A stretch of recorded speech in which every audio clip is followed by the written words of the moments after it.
Të nderuar televizionistë, përshëndetje, unë jam Flutura Kasa, do t'jemi bashkë në këtë edicion informativ këtu në Drita Televizion, ju njohim me zhvillimet e ditës. Partia Demokratike po zhvillon procesin e zgjedhjes së kryetarit të saj, ku kandidati vetëm është Sali Berisha. Mbi 51.000 anëtar me të drejtë vote janë thirrur të marrin pjesë në këtë proces, që konsiderohet një votbëjsim për drejtimin e Berishës. Sipas Komisionit të Organizimit dhe Kontrollit të Operacioneve Elektorale, procesi do të mbyllet në orën 18, ndërsa më pas do të nisë numërimi i votave.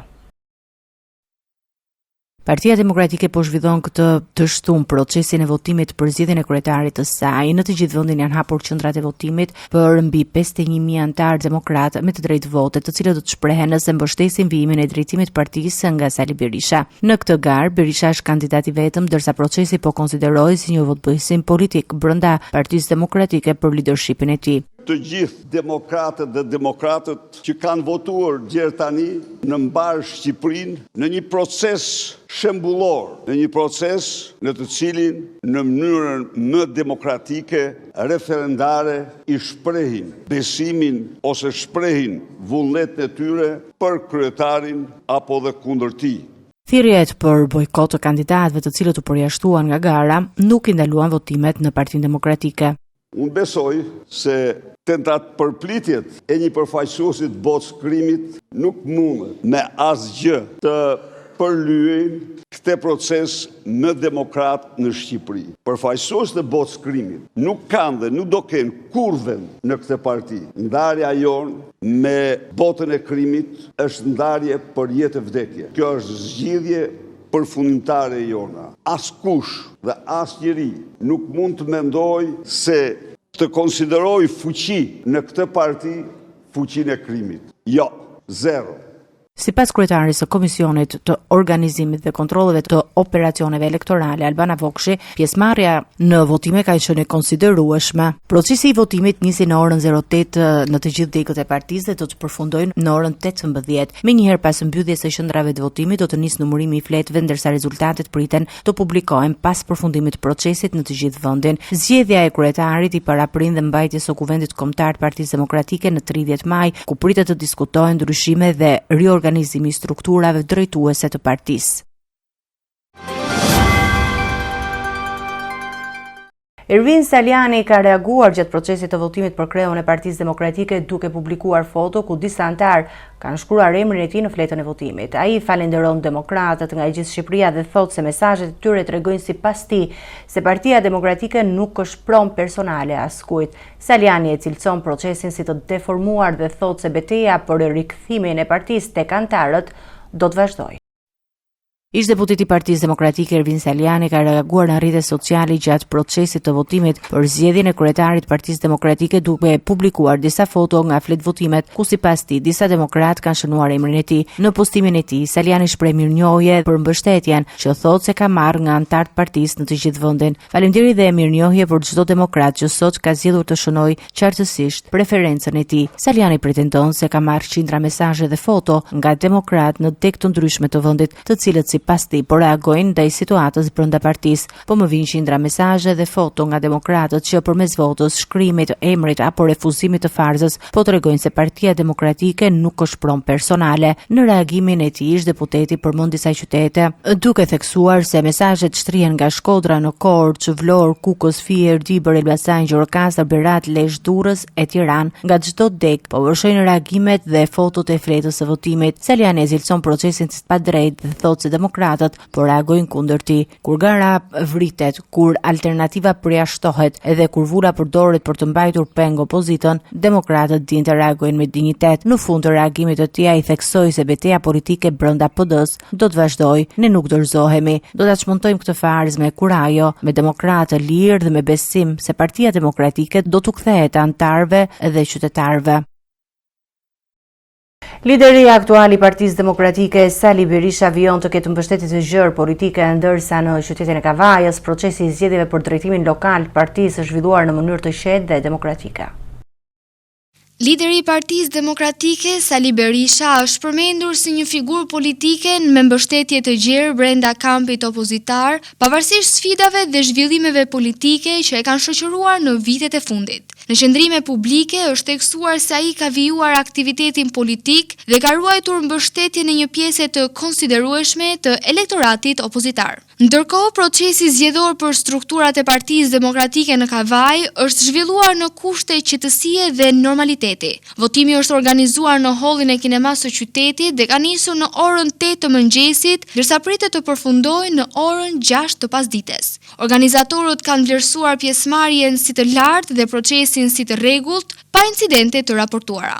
Dy kandidatët për drejtimin e degës lokale, Arta Arkaxhiu dhe Rudin Hylviu, kanë shprehur mbështetje për lidershipin e partisë dhe kanë theksuar rëndësinë e bashkëpunimit të brendshëm pavarësisht rezultatit të garës. Ata janë shprehur gjithashtu të gatshëm të pranojnë dhe mbështesin njëri tjetrin në funksion të forcimit të strukturave të partisë në nivel lokal. Unë falenderoj gjithë votuesit e Partisë Demokratike, gjithë antarësinë, sepse me dëshirën e lirë të tyre, ata kanë konfirmuar edhe një herë lidhjen historike Partisë Demokratike. Zotin Sali Berisha është një lider që i përballet keqes të këtij pushteti të korruptuar. Për sa i përket kandidimit tim në zonën Arta Arkaxhiu, ne mendojmë që të bëjmë më të mirë në qytetit, si unë ashtu edhe për Arta Arkaxhiu, është një zonë e denjë, që edhe nëse fiton ajo, është njeriu i duhur për qytetin tonë. Kemi dy kandidatë kontribues Partisë Demokratike të Rvide, unë dhe Rudini. Gara është mes, fitoft më i miri, sido që të shkoj gara, të dy jemi kontribues Partisë. Në të njëjtën linjë, kryetari i Bashkisë së Kavajës, Fisnik Qosja, ka shprehur mbështetjen e tij për Berishën, duke vlerësuar rolin e tij në ekzistencën dhe zhvillimin e Partisë Demokratike. Sapo votova për profesor doktor Sali Berishën për konfirmimin e tij që i cili mban peshën dhe barrën kryesore të opozitarizmit në Shqipëri. Gjithashtu votova edhe për kandidatët për kryetar të Partisë Demokratike Dega Kavaj. Gjatë fjalës së tij, ai ka theksuar gjithashtu nevojën për energji të reja dhe riorganizim të strukturuar brenda degës lokale të partisë. Dega Kavaj po hap një proces riorganizimi për shkak të që jemi dhe afër zgjedhjeve lokale. Kemi nevojë për një organizim, kemi nevojë për energji të reja, për një gjë akoma dhe më të fuqishme, siç po vjen 2027. Kavaja ka treguar me vepra, Kavaja ka treguar me fakte. Do vazhdoj të tregoj dhe do vazhdoj të rrisi performancën si deg, pa diskutim, të cilës është dega e parë në Shqipëri që është krijuar, kështu që do mbaj peshën në barrën kryesore në zgjedhje dhe në rrugtimin e Partisë Demokratike dhe rikthimin e saj në pushtet. Procesi i votimit vijon të mbetet i qetë dhe në monitorim, ndërsa pritet përfundimi i numrit dhe shpallja e rezultatit brenda orarit të parashikuar. Departamenti Amerikan i Shtetit ka publikuar një dokumentari strategjik ku Ballkani Perëndimor cilësohet rajoni me rëndësi të drejtë për sigurinë dhe interesat ekonomike të Shteteve të Bashkuara të Amerikës. Raporti thekson se stabiliteti i rajonit ndikon drejt për drejt në sigurinë dhe prosperitetin amerikan, ndërsa vëtheksin tek partneriteti ekonomik, energjia dhe siguria. Dokumenti identifikon Rusinë dhe Kinën si aktor destabilizues në rajon dhe paralajmëron luftë me të ashpër ndaj krimit të organizuar. Një dokument i ri strategjik i publikuar nga Departamenti i Shteteve të Bashkuara të Amerikës e vendosi Ballkanin Perëndimor në qendër të interesave amerikane të sigurisë dhe zhvillimit ekonomik. Në dokument theksohet se stabiliteti i Ballkanit Perëndimor dhe avancimi i interesave ekonomike amerikane e bëjnë SBA-n më të sigurt, më të fortë dhe më të begat. Administrata amerikane vlerëson se përpjekjet e viteve të fundit kanë krijuar kushte për një fazë reangazhimi, të bazuar jo më tek ndërtimi i shteteve, por tek partneriteti strategjik dhe bashkëpunimi me përfitim të ndërsjellë. Raporti nënvizon se kontekstet e pasgjidhura dhe ndasit politike vazhdojnë të minojnë stabilitetin rajonal, ndërsa administrata amerikane synon fuqizimin e aktorëve lokal për të adresuar vetë sfidat e tyre, pavarësisht të tepruar nga ndërhyrjet ndërkombëtare. Prioritet kryesor të politikës amerikane përfshin edhe ruajtjen e stabilitetit rajonal, frenimin e ndikimit të Rusisë dhe Kinës, zgjerimin e bashkëpunimit ekonomik dhe tregtar, investimet në energji dhe infrastrukturë, si dhe forcimin e bashkëpunimit në fushën e sigurisë. Por Kosovën dokumenti rithekson mbështetjen amerikane për dialogun me Serbinë dhe arritjen në një marrëveshje të qëndrueshme për normalizimin e marrëdhënieve. Raporti vlerëson rolin e KFOR-it si garantues i sigurisë dhe lirisë së lëvizjes në Kosovë, ndërsa mbështet dhe transformimin e forcës së sigurisë në Kosovë në një forcë moderne mbrojtëse. Dokumenti i kushton vëmendje të veçantë edhe ndikimit të Rusë dhe Kinez në rajon. Sipas raportit, Rusia përpiqet të nxjisë tensione etnike dhe të përdorë energjitë si mjet presioni politik, ndërsa Kina shfrytëzon kredit shtetërore, investimet dhe lidhje me elitat politike për të zgjeruar ndikimin e saj strategjik. Një tjetër shqetësim madhor për administratën amerikane mbetet krimi i organizuar në Ballkanin Perëndimor. Raporti paralajmëron se grupet kriminale në rajon përbëjnë kërcënim të drejtë për sigurinë kombëtare të SBA-s përmes trafikimit të drogës, pastrimit parave, migrimit palishëm dhe krimit kibernetik. Në aspektin ekonomik, dokumenti e konsideron Ballkanin Perëndimor një treg me potencial të rëndësishëm për investime amerikane, duke përmendur korridoret strategjike të transportit, sektorin energjetik dhe zhvillimet teknologjik. Raporti evidenton mangësitë infrastrukturore të rajonit dhe nevojën për modernizim të rrjeteve energjetike dhe digjitale. Mes projekteve prioritare përmendet zhvillimi hidroenergjetik në Shqipëri dhe vendet e tjera të rajonit, gazsjellësit rajonal si dhe projektet për modernizimin energjetik të Kosovës. Sipas dokumentit, SBA-ja do të angazhohet në përmirësimin e klizës së biznesit dhe krijimin e kushteve më të favorshme për investimet amerikane në Ballkanin Perëndimor.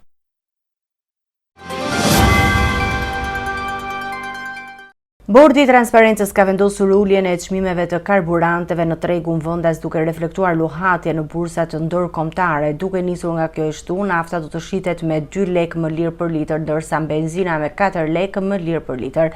Sipas vendimit të ri, çmimi tavani i naftës me pakicë do të jetë 195 lekë për litër, ndërsa benzina 182 lekë për litër.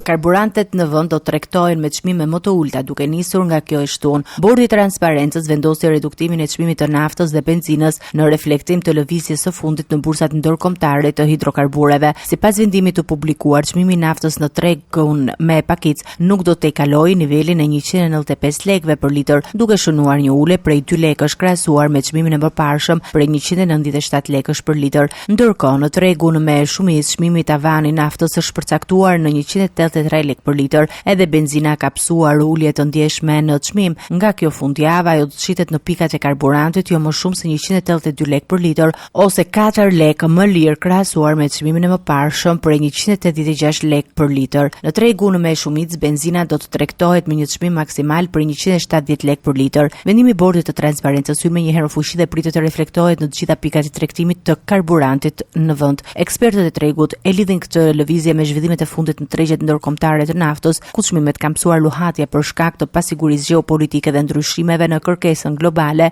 për energji. Arti shqiptar është në zi pas ndarjes nga jeta të aktorit të njohur Birçe Hasko në moshën 84 vjeçare. Ai la pas një trashëgimi të pasur artistike dhe pedagogjike me 10 role të paharrueshme në skenë dhe ekran.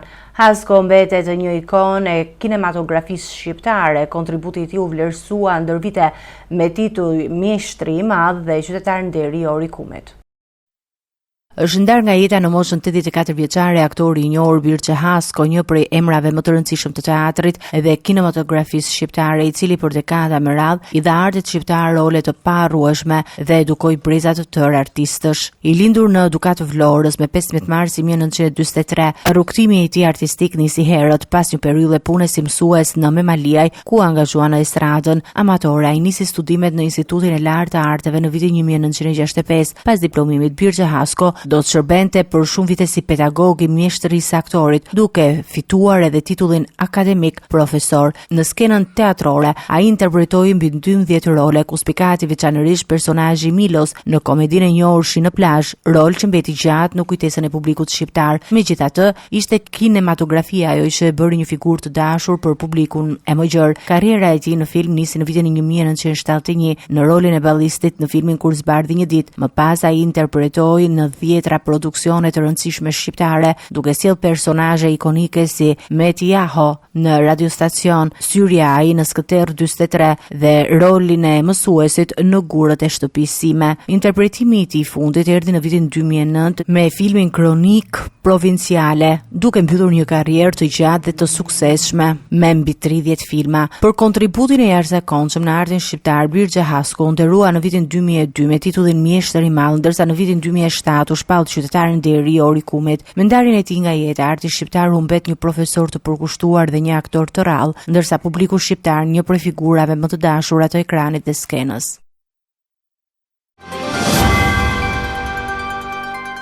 Policia shqiptare ka arrestuar 2 persona të shpadur në kërkim ndërkombëtar nga Italia në kuadër të operacioneve të koduara Operacionalia 94 dhe The Wanted. Të dy shtetasit janë lokalizuar dhe kapur në Kavaj dhe në Durrës. Ata rezultojnë të dënuar nga gjykata italiane për vepra të rënda penale, përfshirë trafik droge dhe plagosje të rënd.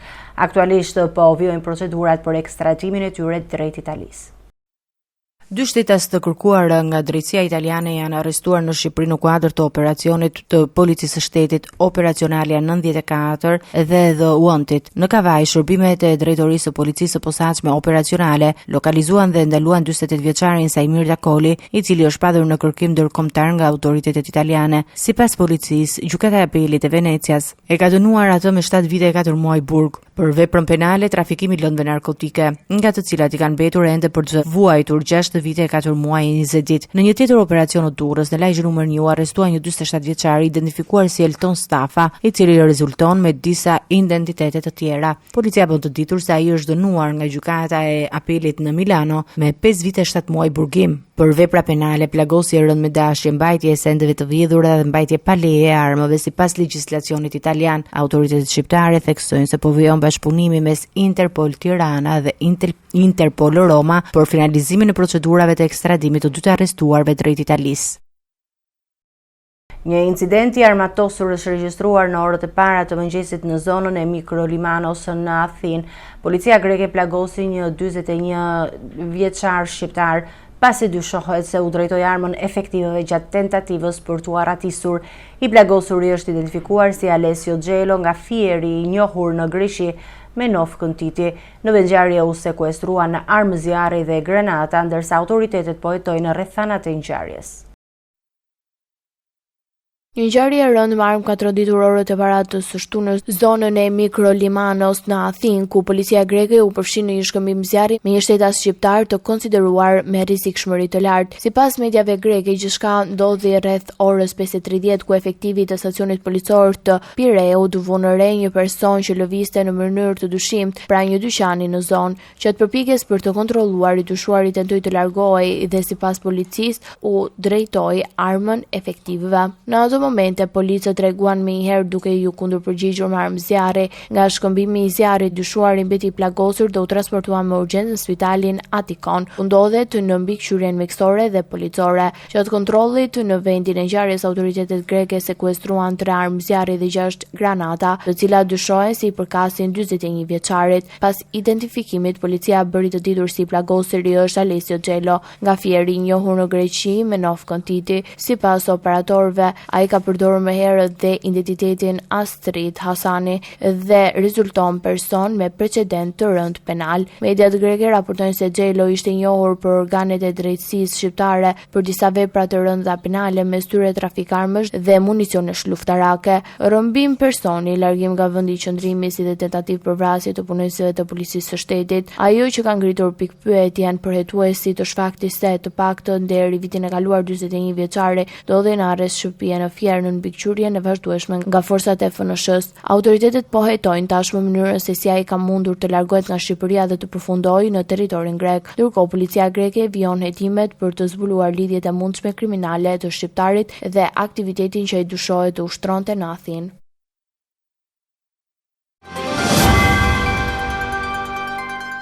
Të nderuar televizionistë, do të jemi me parashikimin e motit. Territori shqiptar për datën 24 maj 2026 do të karakterizohet nga moti ngrohtë i paqëndrueshëm me rreshje lokale shiu në pjesën më të madhe të territorit dhe intervale me diell në zonat bregdetare.